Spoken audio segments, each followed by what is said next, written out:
America closely watched the trial of Scott Peterson, convicted of murdering his wife, who was 8 months pregnant at the time. And now, 20 years after he was put in prison for those killings, the Los Angeles Innocence Project says it's representing Peterson. The nonprofit says it has newly discovered evidence and is looking to get Peterson a new trial. Dre Clark is following the latest development. Dre. Good morning. Well, the Innocence Project, as you know, is a national nonprofit with offices in all 50 states and 12 countries around the world. Its team of lawyers and investigators have helped overturn the convictions of more than 600 men and women. The nonprofit's New York City office is in this building here behind me. Meanwhile, 3,000 miles away from here, the New York City's chapter of the Innocence Project confirms it is now working with famed convicted killer Scott Peterson. In 2004, Scott Peterson was convicted of first-degree and second-degree murder for the killings of his then-pregnant wife, Laci Peterson, and their unborn son. Peterson was sentenced to death in 2005, but that was later overturned to life in prison without parole. Laci Peterson disappeared under very mysterious circumstances on Christmas Eve in 2002, and her body was found in San Francisco Bay in April 2003. Scott Peterson was also having an extramarital affair with another woman.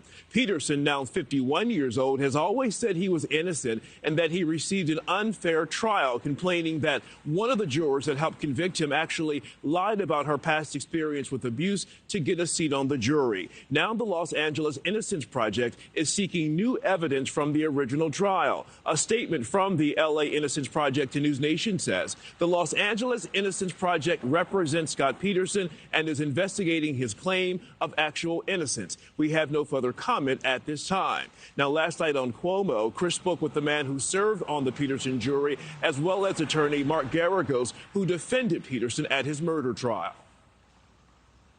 Scott Peterson is in prison now for killing his wife because 12 citizens who never knew each other before this case came to an agreement, a unanimous agreement, based on evidence and testimony. I lived this case for well over a year and a half. I cross-examined virtually every single witness, along with my co-counsel, Pat Harris, who's sitting there in that picture as well. And I can tell you that there just is no way that not only that this case was not proved beyond a reasonable doubt, but there was no way that he was good for this.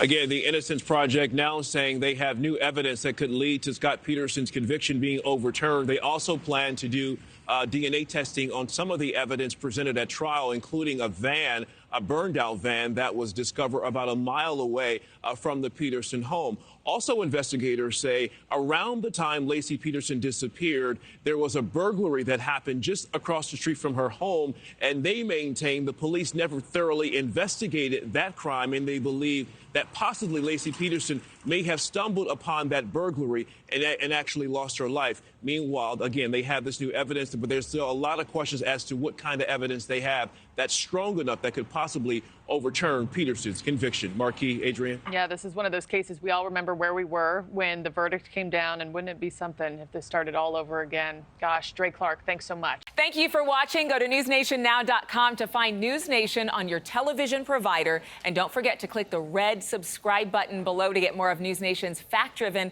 unbiased coverage.